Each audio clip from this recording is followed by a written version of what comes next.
What's a lie you've told that has gotten ridiculously out of hand? I smoked in high school.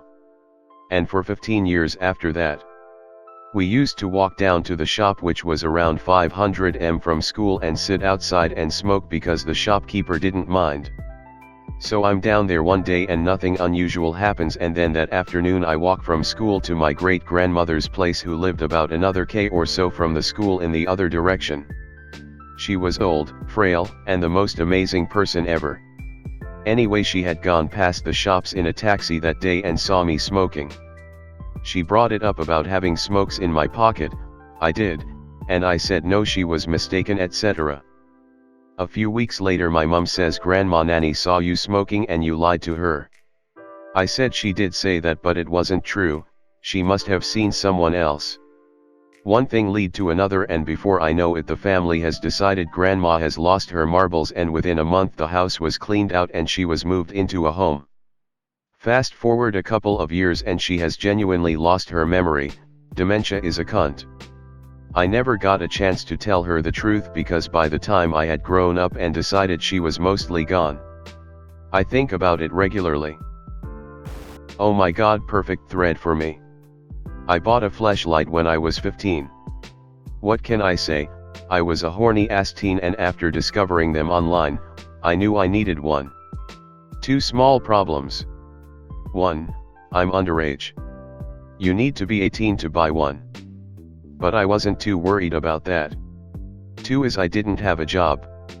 Any money I got was from my parents, and I maybe had like $40 in my bank account. At the time a singular fleshlight was $80 I think. Plus shipping brought it to over $100. I forget how much it was in total, but since I'm in Canada, cross-border fees raised the cost even more.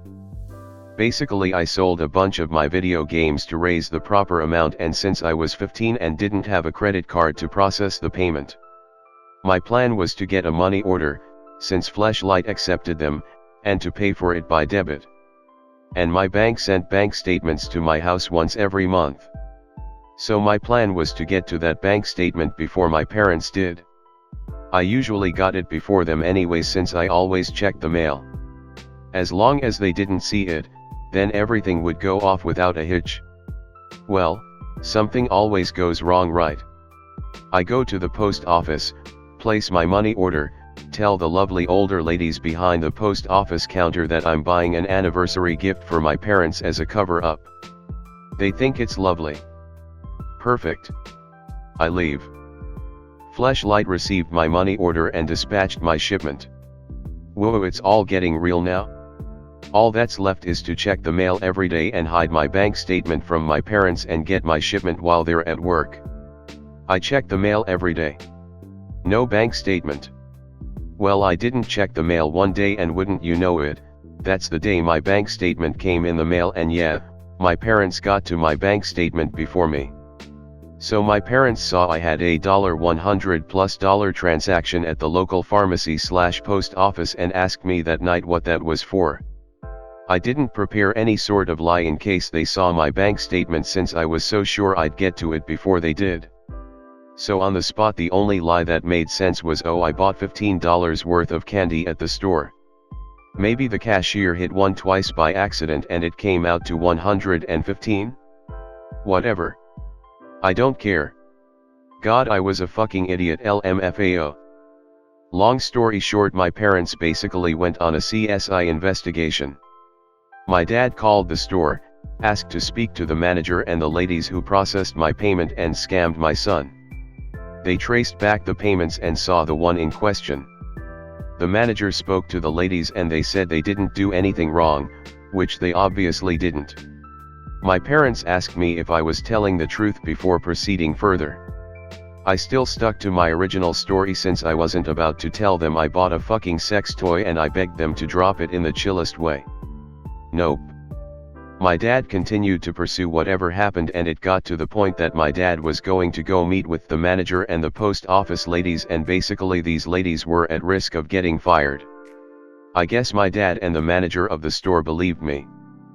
Finally, after hearing they could lose their job, I fessed up and told my parents I bought a microphone repair kit for my Nintendo DS, LMFAO, but didn't want to tell them since they'd tell me I was wasting my money. They finally dropped it. But as it turns out, they did actually find out what I bought. So that was embarrassing. TLDR, almost got 2 women fired from the post office to cover up the fact that I bought a fleshlight. Not me but my cousin. Aged 13, she created a fictional boyfriend, but being a teenager with social media, it wasn't as easy as just saying he existed. What followed was 8 months of a Romeo and Juliet style romance with disapproving parents, fake accounts, and bad Photoshop. This ultimately ended in a dramatic turn of events when Luke, the imaginary boyfriend, tragically passed away of an undisclosed condition, never to be spoken of again. She came clean after receiving a sympathy card from her friend's parents. Work with a woman for the past 4 years, every day says hi Owen and asks about my day.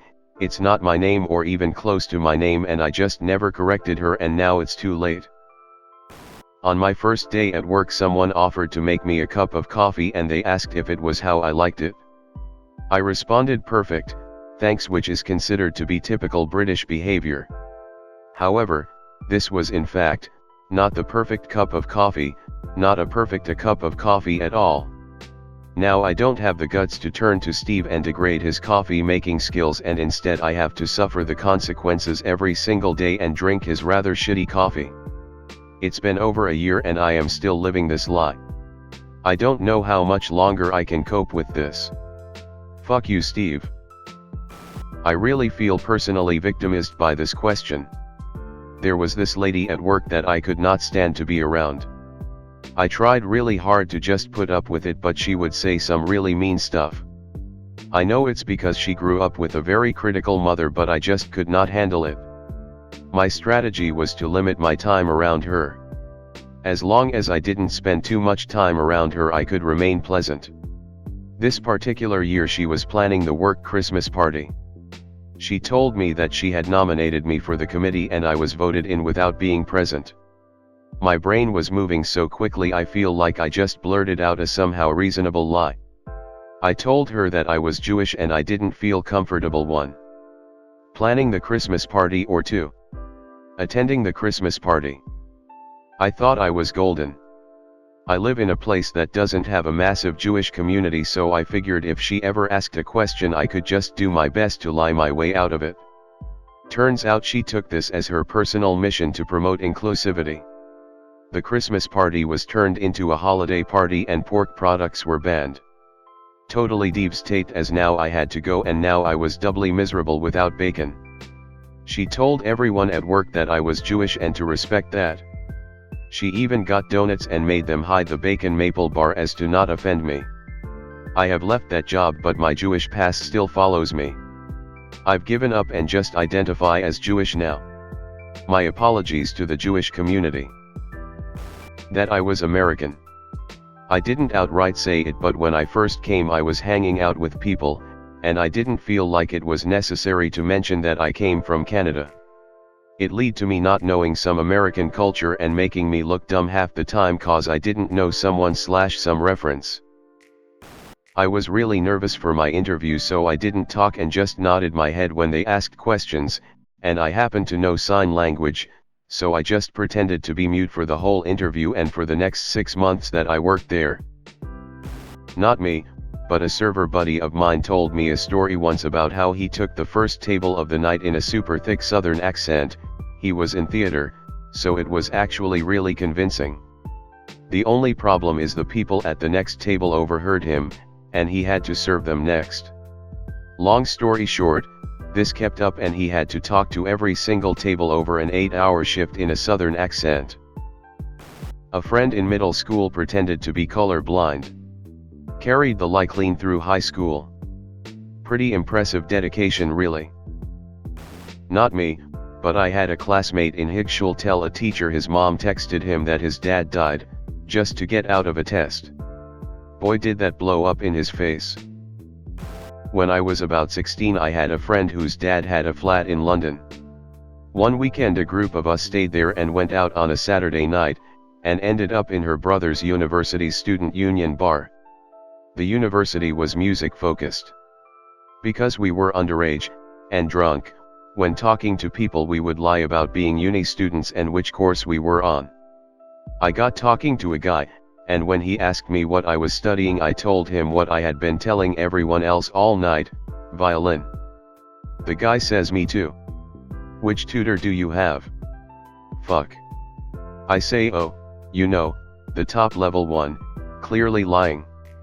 He says that's weird, I'm in the highest level group and I haven't seen you before. I then proceed to tell him how I'm in a secret group that is even higher that not everyone knows about.